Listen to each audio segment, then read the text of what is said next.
This is Michael Cowen, and welcome to Trial Lawyer Nation. You are the leader in the courtroom, and you want the jury to be looking to you for the answers. When you figure out your theory, never deviate. You want the facts to be consistent, complete, and credible. The defense has no problem running out the clock. Delay is the friend of the defense.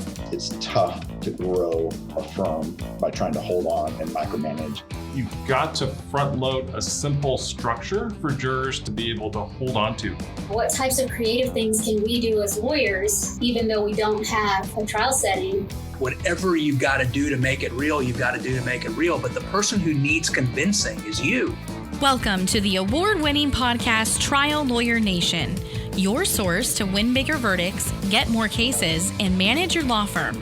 And now, here's your host, noteworthy author, sought-after speaker, and renowned trial lawyer, Michael Cowen. Welcome to Trial Lawyer Nation. I'm joined once again by my partner, Malorie Peacock. How are you doing today, Malorie? I'm doing good. Happy to be back, as usual. Great. Well, before we dive in, I want to say a thank you to our trusty sponsor, LawPods. LawPods makes our life so easy. Malorie, all you and I have to do is talk. They do all the recording, producing, editing, putting it out there in the web and wherever it goes for people to listen to it, and even like make the ads and stuff for us. They're so great to work with. Really couldn't do this without LawPods. So how are you doing, Malorie? I'm doing good. Just hanging in there and excited to talk about our topic today. I think it's something that we've talked about a little bit before, but I think we have a little bit of a different angle on it today. So I'm excited. So don't keep us in suspense. What's the topic? So today we're going to talk about how to communicate and deal with difficult clients. It's kind of a broad topic, but we have a couple of things in mind that I think that we want to talk about how to keep people happy and what you have to do as the lawyer to make sure that your difficult clients are just as happy as your easy breezy clients. Absolutely. But before we jump into that, today, this is coming out on the 15th of May. We're 32 days away from our Big Rig Boot Camp. And I'm getting excited for that, Malorie. Oh my gosh, me too. I am so excited. And we have so many people registered already. I know we don't have a lot of seats left, but I'm excited that we're going to see so many fans live. And some people are still registering online, I think. But I think most people are coming live. And you actually are going to be a game show host. I am. I have to work on my game show voice. I don't have a game show voice, but I'll see what I can do. I'll see what I can pull off. Yeah, I know Elizabeth Banks is hosting, I think, Press Your Luck. You might want to watch her. She's doing a great job on that. Oh, okay. All right. Well, I'll have to get some ideas. I'm just trying to think who are the great women game show hosts. You're not the Vanna White. You're the Pat Sajak or, right. Bob Barker. So right. Maybe look at how Elizabeth is doing. She's classy and does a good job with it. But it's going to be a lot of fun. We're going to do, for ethics, instead of just lecturing on ethics, we're going to make it a game show format, and people are going to be competing for some pretty cool prizes. Yes. I don't know when we're going to announce the prizes, but I already know what they are. I'm very excited. We're going to announce them right now. Oh, what are they, Michael? Well, there's going to be, for the quote unquote losers of each of the first 3 rounds, they're going to get a nice gift card that's a lot more than the cost of attending the seminar. The winner of each of the 3 preliminary rounds gets a trip to Las Vegas. We're going to pay the airfare for 2 people and a hotel room at the Cosmopolitan. So we're not going to go put you up at Circus or something. It's going to be a hotel that you or I would stay at if we were there with our friends. Yeah, the Cosmopolitan's my favorite. Then the grand prize winner gets a trip to Napa, California. Again, we pay for airfare, we pay for hotel. Then we also arrange transportation to and from the airport and to the wineries, because we would hate to see someone drinking wine and driving themselves. And so it's going to be, awesome trips, awesome prizes. We also have other just kind of drawings for prizes. It's just a fun environment on top of learning and sharing what we can about trucking cases and trying cases. And, I give and share resources, but we also have a lot of fun. Yeah. No, it's gonna be a ton of fun, and I can't wait to see everybody there. We very carefully curated the topics this year because we thought, Michael and I and Sonia all sat down and we thought, we need to make sure that we're not giving people stuff they've already heard before. We want to make sure that there's a lot of new stuff. And what are some of the new things that we're going to be talking about this year, Michael? Well, first of all, I've got my trial guides book coming out by the end of the summer, and it's all based around a 9-step method for maximizing value in trucking cases that you, Sonia, and I have created working together. We kind of figured out, like, what were we doing kind of instinctively and how can we make that a process? And we've talked about that a little bit, but we're going to go into a lot more depth. But what I am doing for the first time is kind of doing the mini method when you have a case that's not a seven-figure case, but you still want to get as much. Maybe you have a $50,000 case and you want to turn it into a $100,000 case. So you've got a $200,000 case you want to turn into a $300,000 case. What are the things you can do affordably that don't involve hiring a bunch of experts, hiring a bunch of consultants to find what I call the piss-off factors and maximize the value of those cases? So that's going to be a lot of fun. Another thing is we've worked real hard on trying to, always improve. So we've learned from a lot of different consultants on how to give an opening statement. But I think we're kind of taking it one step further, and we've developed our own method that really draws the jurors in as kind of like the fact finders, the detectives from the beginning, and where I'm going to share that publicly outside the law firm for the very first time. Frankly, that's something I wouldn't even share on the podcast because there's some of our friends in the defense that listen to the podcast, but we would not allow them to attend the boot camp. So it's more of a safe space for me. And of course, the normal trucking stuff, we're going to go deep into, what are the best regulations? How do you use them? What is the evidentiary predicate we need to lay to get the regulations and the other safety standards in? We're going to go share the top 10 resources that we use in our cases so that, you will walk out not only knowing what they are and how to use them, but to the extent we can, we're going to provide copies. And if it's something that's, too big or too copyrighted to copy, you'll at least get a QR code of where to order it and get it yourself. How to get the dirt on the motor carriers and how to use it. And then, of course, when you are lucky enough to have that really big case, but the trucking company only has like a $750,000 or $1 million policy, like where else you can look, how to identify what kind of cases you have, and then how to make such a case where you can, again, someone else would have settled the case for $750 or $1 million, but you find a broker or a shipper or a hidden motor carrier, and you're going to get $20 or $30 million. We're going to share how you do that. So you can do it in your cases, and we're going to have a lot of fun while doing it. So if you want to come, just go to bigregbootcamp.com. We are filling up, but bigregbootcamp.com, and you can register. So let's dive in there. So Malorie, have you ever had a difficult client? No, never. Yeah, yeah, of course, we all have. I've had a range of difficulty too. So there's some people that are just a little bit of a pain in the ass, and then there's people that just need a lot of attention. So I've had all kinds. And over the years, I've developed, I think, different strategies for dealing with different kinds of difficulty, because someone can be difficult for a lot of different reasons. Absolutely. What are some of the reasons you see clients be quote unquote difficult? So I always start with remembering that if a client is difficult, it's typically not a personality flaw. It usually is because they've come to us at the worst time in their life with something terrible that's happened to them. And so they're just down and out and having a hard time. Now, one of the reasons that they could be difficult is a personality flaw. So I think that's one, is that they're just difficult people to begin with, and they've always been difficult, and that's just the way that they are. But I think more often it's because of the situation that they found themselves in, which is something to do with their injury. Maybe they have a brain injury, or the amount of pain they're in, or just desperation because they can't work, or, their mortgage is coming due and they're not sure how to pay it, or, there's a lot of financial stress on them or something like that. So there's a wide range of why someone can be difficult. And I think the hardest ones to deal with are the ones that are difficult just because that's their personality. And they've always been that way. Yeah. Before we start talking about, how we talk to the clients to try to keep them happy, how do you talk to yourself? And I think you started on it. How do you talk to yourself so that you're in the right frame of mind when you deal with a client that's being rude, being demanding, maybe getting, crying, yelling, whatever it's going to be?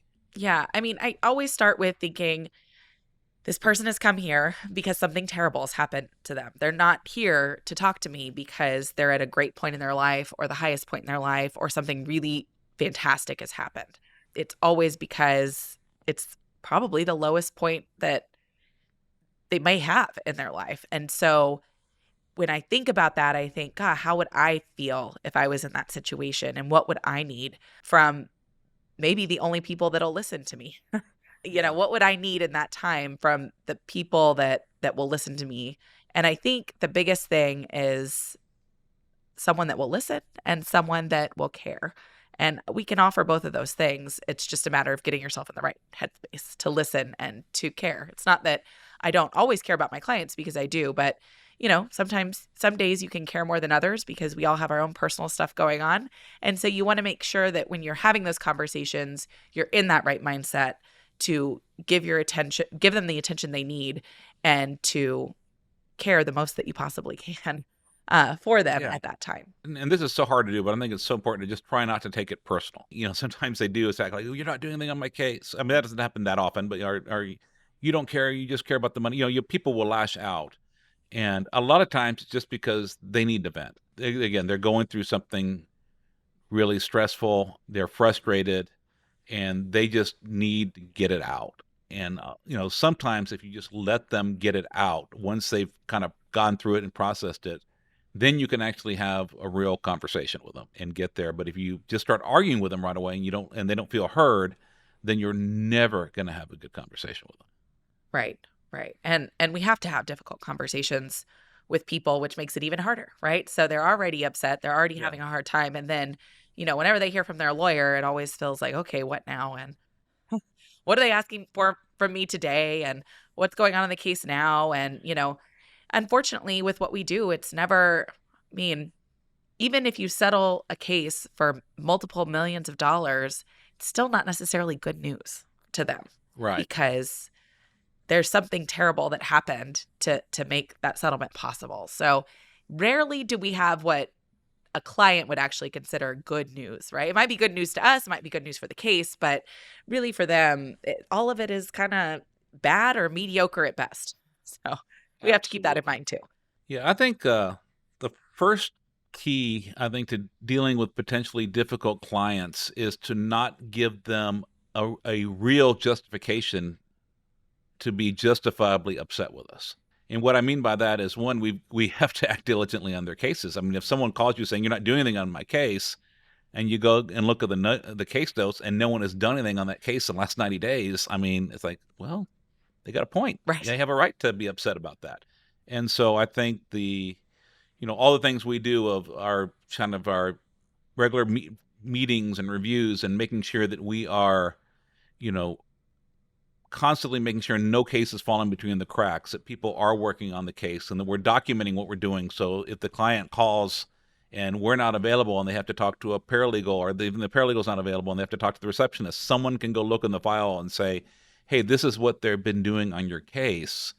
Rest assured, we are working on it. We've sent out discovery. We have a deposition coming up. We have a trial coming up on this date.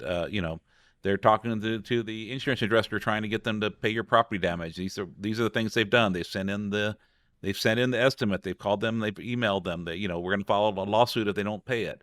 Whatever it is, being able to tell the client, hey, this is what we're doing, and really having done it is really important if you want to keep clients happy. I think another thing, again, we're really big on what we call our client contacts. We're always all over our people, because the clients, aren't always answering the phone the first time you call.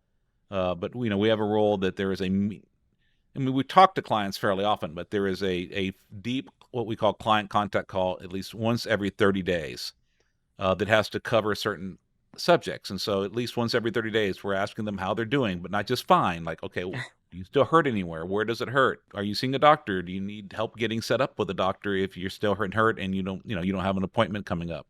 And then letting them know right then, this is what's going on in your case. So this is what we've done. This is what we're doing. So you're proactively telling them before they ask you. It saves so much time, because then it's a pain to help make all those calls, but it's even more of a pain to deal with angry clients calling, not knowing what's going on. And then they get all stressed out because they have the story in their mind that, well, no one's doing anything on my case, when in fact you really are working on their case, but you just haven't told them. So, those kind of things. And then asking, do you have any questions? When it's a paralegal making the call, do you want to meet with a lawyer or anything? We can set up a lawyer meeting if you need it. And most of the time they say, no, I'm fine. Right. I think sometimes our clients feel like we call them too much, but I'd rather call them too much than not enough. And I tell clients that at the beginning of a case. I say, hey, we're going to call you every 30 days, probably more, but we're going to call you at least every 30 days and tell you what's going on in the case. And I know sometimes it's going to feel like you don't want to talk to us or you're sick of us, but we just have to tell you what we're doing in the case because it's important that you know. And we never want you to be wondering whether we're working on the case. And I think that's one of the biggest fears I think a lot of clients have when they hire a lawyer is this person going to take my case seriously? Are they really working on it? Is this ever going to get resolved? Is this even moving forward? And having that reassurance every month helps prevent, problems later down the road. So I want to talk about some of the common frustrations that we see with clients and kind of the, your ideas for how we deal with them. So one is what I see early on is property damage. I mean, most urgent things to somebody after a crash is to get a vehicle that works again. And a lot of times I see, they either don't have their own insurance or for some reason they just refuse to use it because darn it, they caused the crash. Why should I have to use my insurance? But a lot of times they don't have their own full coverage. And, the other side drags its feet. I think some of the trucking insurance companies purposely don't settle property damage because they want the client to get frustrated and stop treating so they can settle the whole case cheaper. So what do you do when you have a client frustrated saying, "Hey, I don't have my car. Why haven't you got my car fixed?" Yeah. So I think the first things first, you have to set the expectations early, which is I cannot make someone pay you money on something. I can ask and I can follow up and I can be annoying and I can be a pain in the ass until they do something. But the only way to ever get any money in your case, whether for property damage or for a bodily injury claim, is to file a lawsuit and go to trial. Now, we don't do that right away, especially if we're trying to resolve a property damage case necessarily, because that delays everything. So the better avenue is to be a pain in the ass until they pay it. But I think keeping them updated with how often you're communicating with the adjuster, what you're doing to move their property damage claim forward makes a difference. And, and I think having some understanding, most people, have only one mode of transportation. And so if they don't have it, they can't get to work and they can't get their groceries and they can't pick up their kids. And there's all kinds of other headaches involved with it. And understanding that and thinking to yourself, how would I feel if I was in that position, can make a big difference in the way you're communicating with clients about it. Yeah, we had a recent case and the man was justifiably upset because he needed his car. It was actually a truck. He needed the truck to make a living. And the other side was slow playing the property damage. And he got upset. And he actually, he went to talk to another lawyer. We sent the file to another lawyer, and the other lawyer said, "Well, you need to go right back. They're doing a hell of a job." But, one thing we're doing now is, we're making sure every time we communicate now, which we're doing daily to try to get it resolved, we're texting him, let him know, "Hey, we just called them again. Hey, we just faxed them again." So he knows it's not us. And at least he knows we're fighting for him rather than thinking, we're the ones that are in the way. Right. It's a pain in the butt, right. But if you don't do that, if you don't spend like the minute to text the client after you send the communication, then you're going to spend 30 minutes with an angry person a week later trying to calm them down and convince them you've actually been doing things. Right. And when they're feeling desperate in that situation, they want you to call every day. They want you to be on top of it. And the fact is you are doing that. And so you are doing it, so you might as well tell them you're doing it so that, you save yourself that headache later. Now, you might want to turn it into a text instead of a call or an email instead of a call because you don't want to spend an extra 30 minutes a day venting. Then you can't get anything done. Right. But the whole point is to avoid that, and maybe you can have a weekly event, and hopefully, sooner or later, the insurance company will do the right thing and pay the property damage. But, it's a big issue. How about, here's another situation I see a lot. We do a lot of work with clients of sustained traumatic brain injury. Mm-hmm. And one of the things I see a lot in traumatic brain injury is often they have memory problems. And so the client will call saying, "No one's called me for, ever, and I don't know what you're doing on my case." But you have called them. All right. What do you do with that kind of client to kind of diffuse that situation? So it's tough. So it depends on the client and depends on what their issue is. But typically, if you know that you have a client with memory issues and you've identified that early, you should set up a system where whenever you call them, you also send over a text that reminds them what you talked about. So, "Hey, just a reminder, we talked about blah, blah, blah today," or, "Thanks for calling me back so that we could discuss whatever it is," just to have something, maybe not the exact details of everything you talked about, but just so that when later they say, you haven't called me in 3 months, you can say, well, please look back at your text messages. And that's a reminder of when we called, or look back at your emails. We sent you an email every time we talked. And then just keeping really good notes yourself about when and how you communicated, so that, there's at least some kind of trail that you can give to them. And a lot of these people with brain injuries, even if they don't admit that they have memory loss, they do know or have noticed it in other areas of their life. And so a lot of times when you can show them proof, they've calmed down, right? They know it's an issue that they have. They forget it's an issue that they have, but it feels familiar. And so, just being able to say, I sent you, look at your text messages, it's there, will diffuse the situation. Absolutely. And the good thing now, we use FileVine, but other case management programs do this. We can send the text from the case management program, which is good for 2 reasons. One is you have a record of it. And so, let's say someone else is talking to the client.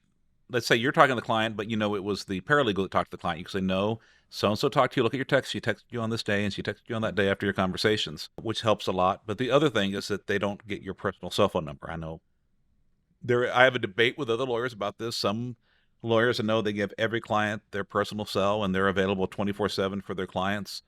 I'm not. I love my clients, and they can call the office and make an appointment with me, and we will talk on a time that is convenient for them, and when I am prepared to talk to them, and when I am not trying to enjoy time with my family, or when I'm not needing to take a nap or take a break, But I do also really value my personal time, and I just draw that boundary that I'm available when I'm available, and I will make myself available. I have to do it at night. If I have to do it on the weekend because of their schedule, I'll do it, but I'll do it when it's planned out. I'm not going to let them interrupt my life and interrupt what I'm doing.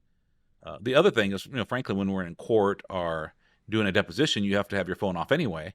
And if they're blowing up your phone and getting upset because they thought the rule was they can call you 24/7, and you're going to drop your hearing or drop your deposition to go talk to them, it creates a problem. Whereas if the rule is, you can call my assistant between 8:30 and 5:30 and we can set up a meeting, they accept it and they're happy with it. No one expects a big time lawyer to be available 24/7, just like no one expects a doctor to be available 24/7. They might say they want it, but the fact is, if you could draw that boundary, I still have happy clients.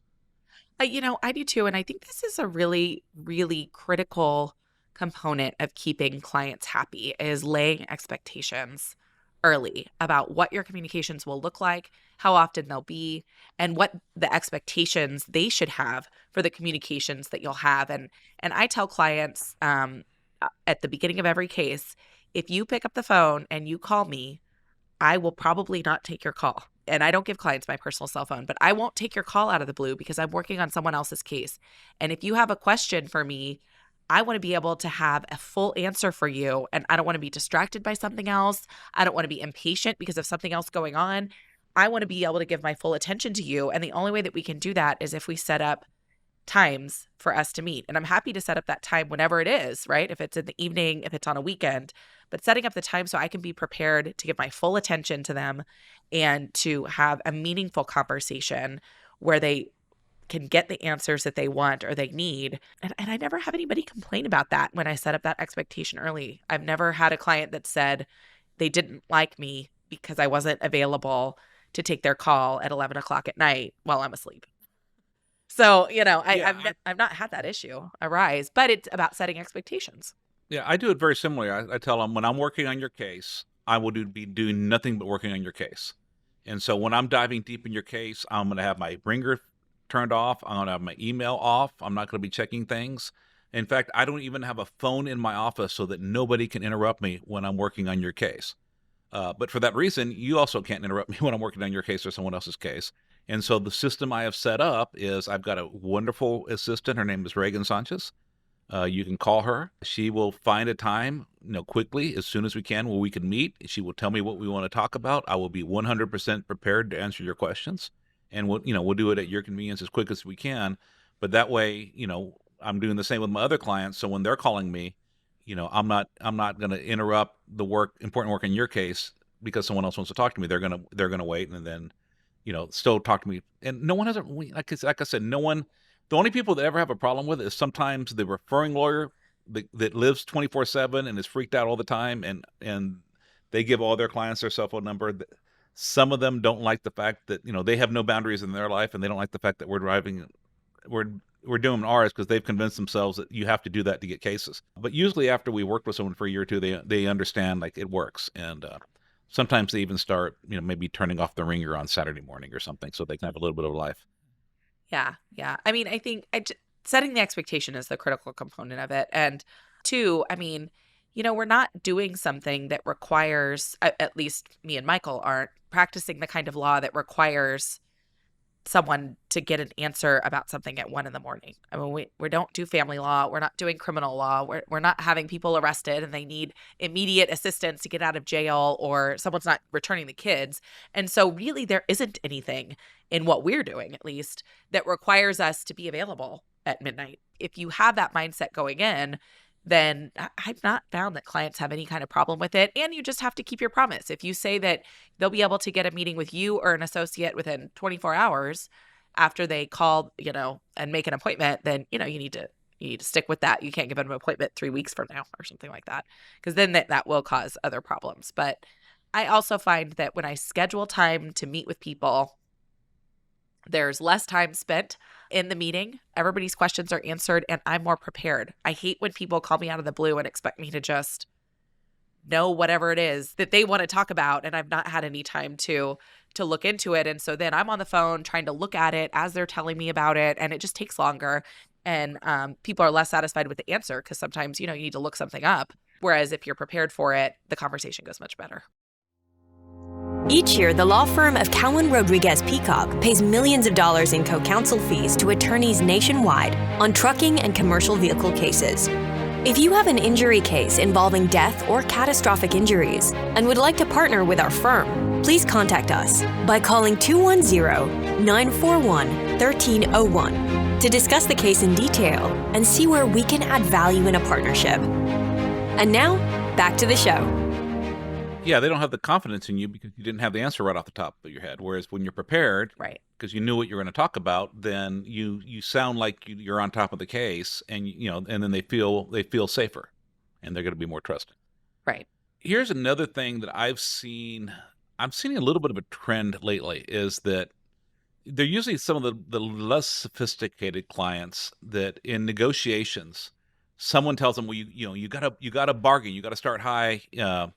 And they think they have to bargain with us. So when we tell them, like, we want to demand this number, they go, no, you have to demand a higher number. And we think your case is worth X, and they'll come up with 5X. And they're bullshitting. I mean, they don't really, I mean, at the end of the day, they will take less than that, but they've somehow been convinced by somebody that they think they're negotiating with us, and they think they're the negotiators, and we're trying to work together on a negotiation strategy. How do you deal with that? I know, because we had lunch talking about this.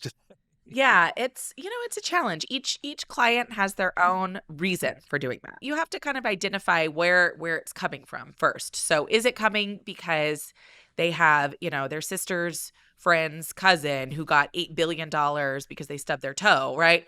Or is it coming from a place of fear that you're not paying attention to their case, or you're going to settle it cheap? Or is it coming from their own fear that, we're going to push them to trial when that's not really what they want? Or, where is it coming from? So identifying the source of it. And then I think the most important thing is reminding yourself that this is their case. At the end of the day, we do have to do what they want. And the more that you fight with them about it, the more they think they're proving some point to you, right? Yeah. That if you get worked up about something that is wrong, then they're going to start thinking, oh, okay, so she does see my point. She does see where I'm coming from, or she's trying to get me to settle cheap because see how desperate she is to settle my case. She's afraid to try it, or whatever it is. The more you fight back, the less persuasive you are, frankly. So sometimes I just tell clients, okay, that's not my advice. I don't think you should demand $800 billion on your case. I don't think it's going to get it settled. If your real goal is to get it settled, then I would recommend $1 million, something more reasonable. But, if you really don't want to get it settled, then that's fine. We'll just go to trial, and this is what trial would look like. And them hearing me be okay with that, I think makes them realize, okay, she's giving this advice because she really does think this is a good strategy to get it resolved, right? That she's not just trying to push me to settle something because she needs money. Yeah, and I think that's one big thing is, I'll tell clients like, look, it's always your decision, because the fact is, you have one case, this is your only case. And I pray this is the only significant case you ever have in your life, because I pray you never go through anything like this again. Right. I mean, the fact is, if we go to trial and we lose, I'm going to feel sad. I'm going to feel bad for you. But then I'm going to drive back home to my nice house, and I'm going to go have a bottle of wine and mourn the loss. And the next day I'm going to go back to work, and I'm going to settle another vacation. I'm going to do just fine. So, I mean, you're the one that, and I'm not saying that to sound cocky. I'm just saying that, you're the one that's going to have to bear the consequences, whether we win or lose this thing. So it's 100% your choice. And, I've had clients that, they disagreed with me, and sometimes, every now and then they turned out to be right. I mean, not normally, but the other thing I've told them before is, because when I think they're just being insane. And remember we had one client, it wasn't the client, it was a relative that wanted us to go up. I mean, we were at a really, really high number to begin with, and then wanted us to start going the other direction in mediation. And I'm just like, look, we can do that, but I just want to tell you two things. Number one, you're really maximizing the chances that we're going to go to trial. I mean, I would almost rather just tell them, like, we don't want to settle with you. Right. Because, we're acting in a way that's not going to lead us to settle the case if we keep going up at mediation. I mean, there's times when you go up. There are strategies where you go up, but not in mediation, and not after the first demand. Right. I mean, you demand some insane number, and then you start raising it from there when they give their first numbers. And I said the second thing is, honestly, if you ever want to settle the case, and that's up to you. If you don't want to settle cases, let me know. We'll go try it. But if you really want to settle the case, you don't see it this way, but to other lawyers or to the insurance people, you're making me look like I don't know what I'm doing, like I have no control. It's going to mean that at the end of the day, I'm going to lose my ability to negotiate you a good settlement. Mm-hmm. Because then I'm going to have to go back, if you decide you want to settle the case, and then like collapse. And I'm going to have a desperate negotiating strategy. So again, if you insist on it, I'm going to ask that we not. I would ask that, if you're not happy with the demand we made 15 minutes ago, if you think we need more money than that, then I suggest we just tell them that we're not interested in selling anymore, bye. But if not, just realize that what you're doing is destroying any chance of ever settling the case. And of course, the people that are playing those games are the ones that want to settle most. Usually the ones that are willing to go to trial are the ones that are listening to your advice, saying, you do what's right, you're the lawyer. Right. And then, when they don't offer enough money, they're fine going to trial with you. The ones that are playing all the games are just trying to maximize their recovery, not realizing, like, that's what I'm trying to do. I'm getting a piece of this. Right. Usually it comes from a place of fear. That's where I find that it comes from most often. That's why I say, when you're dealing with it, you just fighting back that makes them more scared. I mean, it feeds into it more. And so knowing that that's where it's coming from, you have to address the fear issue. I find it's the fear, and it's the friends and family they're telling, no, this is how it works. Right.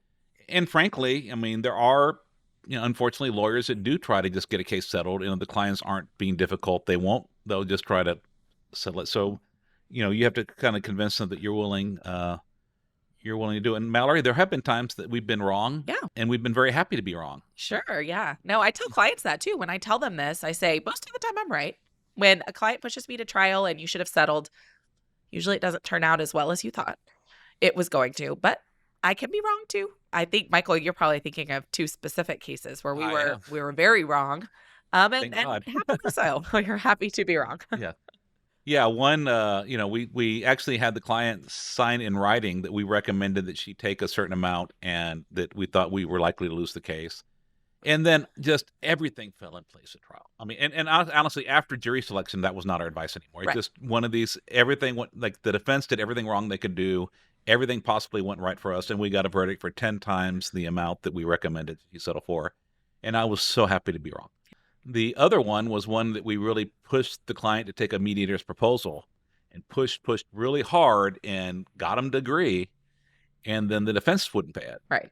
And then luckily we were wrong and they were wrong. And then the trial went a lot better than we thought it was going to go. And they ended up paying, I can't give any numbers specifically because of confidentiality, but it was $1 million more than the mediator's proposal that we accepted and they rejected 6 days prior. Right. Because when you get into trial, things change. So, I am very happy that I have sometimes been wrong. But I've also more than once said, we're probably going to lose this case. And then we've, lo and behold, lost the case, left money on the table. But, that's the client's decision. Frankly, we will survive. We will go on to the next one. Yeah, I think you have to have that perspective when you're talking to clients because, one, it brings them back down to reality. So remember, it's coming from a place of fear more than anything. Sometimes they're right, like Michael said, but most of the time it's coming from that place of fear. And so being the calming force in the room that's like, okay, well, I'm your lawyer. I do what you say.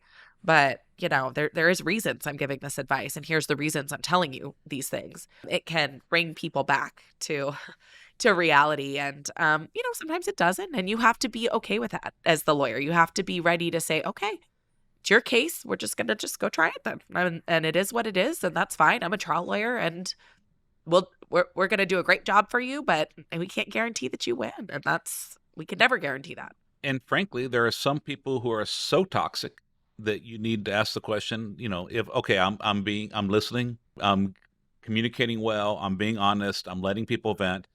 But some people are just miserable people that make everyone's life miserable, and they're wanting you to go on an insane, they're wanting you to do things that, ask for insane amounts of money that you don't think the case is worth. No jury is going to think the case is worth.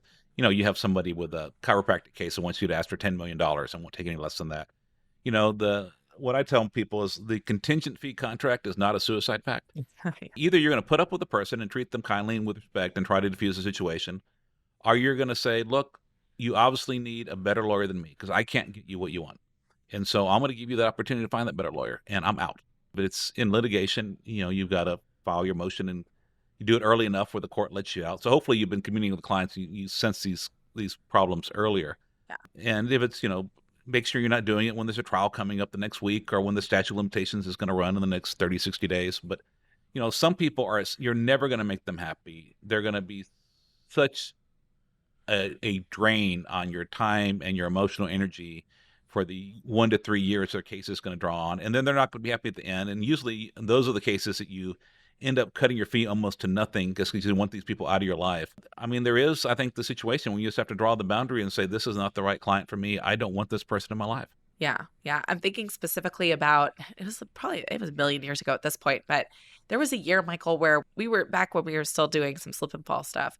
We had two separate clients come in and had slip and fall claims, and we get to the case, and then in discovery, we get a video of what happened. And I don't know what was in the water, but both of these clients insisted that the video had somehow been doctored by the I mean, it was just so outrageous. And they wanted us to hire experts to prove that it had been doctored. And it was good. Like, they just couldn't, I don't know. I mean, they just couldn't see reality. And the fact is that the videos were not doctored. And the value of the cases weren't such that someone would spend the money to doctor. Right. I mean, and by doctoring, I mean, they would have had to put signs where there weren't signs, have our clients doing things it would have to be incredible. Like CGI level, right? Yeah, CGI Hollywood movie right. level. We just said, I don't think we are the right lawyers for you. Yeah. And we cannot help you. If this is the position you're going to take, we cannot go down this road with you. I'm sorry. We're just going to have to part ways. And we did. Yeah. But most of the time I find when you just tell the client, if either, they're just scared or they're trying to take someone else's advice and they could work through it, or frankly, their case is so good. I can think of some clients where, partially because of the trauma they went through, they were a real pain in the ass, but their case, the 7-figure fee we're going to get at the end of the case, I was willing to put up with it. Then you do it. And so you just have to ask yourself, is the juice worth the squeeze? I mean, am I willing to put up with this person for either because I really, really believe in the case or because, the amount of money we're going to make on the case. And then, so you try to work through it. But if not, you either put up with them or you don't, or you get out of it. You can't. Yeah. Can't have it both ways sometimes. And, sometimes, people sometimes need to be called out on their bullshit too. I mean, it's, whenever I have clients that say, my cousin's friend that's a lawyer is telling me X, Y, and Z, I say, great, have them call me. I will be at the office all day on Tuesday, and I will be waiting for their call to talk to me about their brilliant legal strategy that they have. And I'm happy to hear it. If they have some great legal strategy I've never heard of, let's do it. And nobody ever calls me. There's no friend's cousin's lawyer that is talking to them. It's a challenge. So it's just about calling people on their bullshit nicely, not accusing them of anything, but just saying, have them call me. I'd love to hear these new legal strategies that I've never heard of before. And, I've only been doing it for a really long time, but let's see if this person that, works in-house for GE has some strategies about personal injury law. Exactly. And they never call. No, because you're calling them out on their bullshit, but you're being nice about it, right? So everybody can save face. And, what you want is your client to be able to save face, and you move forward with your relationship. They know, nobody ever talks about it again, and we move forward. Exactly. And same for the people that want the insane amount of money. Usually you just, okay, well, let's go try the case. And then you don't argue it anymore, and they usually come around. Well, can we see what they're willing to pay before we go try the case? Yeah. I really don't want to try the case. Well, okay, that's your decision. Right. I love trying cases. Trying cases is fun for me. It kind of sucks for you because you're in this foreign world and it's all stressful. But I'll be having a blast when I'm doing it. So if you want to go try it, let's go try it. And that usually, like I said, the positive, but with respect, and also just not ever creating the impression that you need the money. Because once the client thinks you need the money, right, then the trust is gone. Because then they're going to be so suspicious that you're going to sell them out because you need the money to pay your bills. Even to the point where I dress better now, because when I meet with clients, I used to think, well, I got to dress down because I don't want to look like I'm better than them, or but now, I'm not wearing a full suit to work every day or anything, but I dress better because I don't want to look like I need the money. Michael, how do you deal with? I think everybody's been here, which is sometimes you do need the money. You do need it to settle. And the client is being crazy. And you could get really good money on the case if only they would listen to you. What do you do with that dynamic? Sometimes you really do need it to settle. You fake it till you make it. You act like you don't need the money, or you'll never get it. I think that's right. Because once they sense that you need the money, either they're not going to trust you, or they're going to start a second negotiation over your fee. Right. And they're going to try to get your fee down so that they can maximize their recovery. And look, let's face it, there are times when, we've been blessed that, over 20 something years, we've been able to build up lines of credit and stuff where we, now very rarely need the money. But I remember really needing the money many, many times in my career. And, typically if you just tell the client, okay, well, let's go try it then, they don't really want to try it. No. Yeah, that's right. And they come around because you just call their bluff and you do it nicely and you let them save face, when you're doing it, and just like, if that's what you want to do, we'll try it. But if you want to see what they're willing to pay, I can do that too. But this is the only way we can find out what they're willing to pay. But if you don't want to try it, then we'll go try it. Don't worry about it. And they usually turn around pretty quick. Yeah. And I do want to remind people too, the opposite has happened to us too, where we know we could get more money by waiting or not settling right now, or continuing to negotiate, but the client wants to settle and you don't want them to, because you can get way more money if they just let you. But it's their case. And at the end of the day, if they say, settle for this lower amount, I need the money now, I need it to be done, I can't do this anymore, you have to. You have to just do it. So, you build up trust both ways. So if they say, I'm out, I'm done, be done with this, then you have to listen to them too. You could try to convince them, but again, when you start getting too desperate, then they stop trusting you for anything. Absolutely. This money or other money, and it has, the same effect. We have told them, like, look, this money's not going to go anywhere. So yes, we can take it, but can you just give me another 2 weeks? Right. Can you let me try to get you a little bit more? It's just, I want to see that. And sometimes that works. And sometimes I remember I had this was a long, long time ago. I had a wrongful death case. It was my first California case, and we're at mediation, and we had one death and someone else had another death, and we're at mediation, and the other death claims, they walked out of mediation. They were like sky high. And I knew the person on the other side, and she came to me saying, look, Mike, I know this isn't what we normally would pay on this value on the case, but if I can't settle the whole case, I can't get you full value. Like, I can't pay you what I normally pay you because we're still paying defense costs on this case. And so I told the clients, like, look, let's just leave. I can get you more money.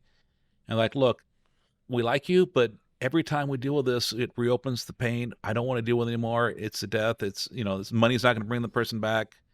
We're not going to retire on the amount of money you're telling us you're going to get us out on anyway. We just want to be done with it. And at the end of the day, I said, okay, what's your case? Yeah. Are you sure you don't want to think about it for a week? Nope. Okay. So we settled it. I wasn't, I wasn't proud, and I had to go say, look, just so you know, it wasn't me. I mean, I'm doing this, they're doing it against my advice. Don't expect this to happen next time. But, at the end of the day, I still got paid. They went on with their lives. They were happy, or as happy as they can be on the situation. They're happy with the representation. Right. Because their goal was met. It was a number that they thought was respectful for the death. The fact that we could have gotten more wasn't important to them. It was more important to them that they were able to resume the healing process and move on with their lives. And again, I'm not the one that lost a loved one. It was not my call to make. Right. Right. Well, any other tips on keeping clients happy?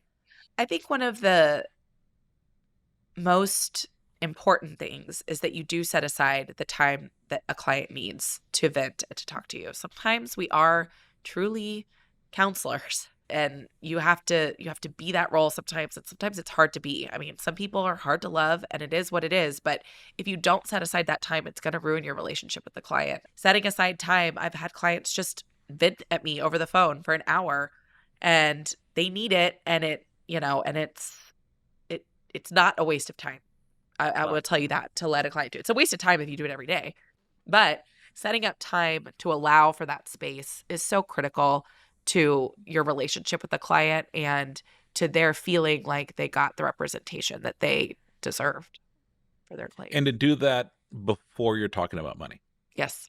To do it early so that they trust you. They have to know that you've listened to them, that you understand what they're going through, or at least you're trying to understand what they go through, and you're hearing them. And then they need to see that you're fighting for them, and you're not just out to make a quick buck, take the first offer.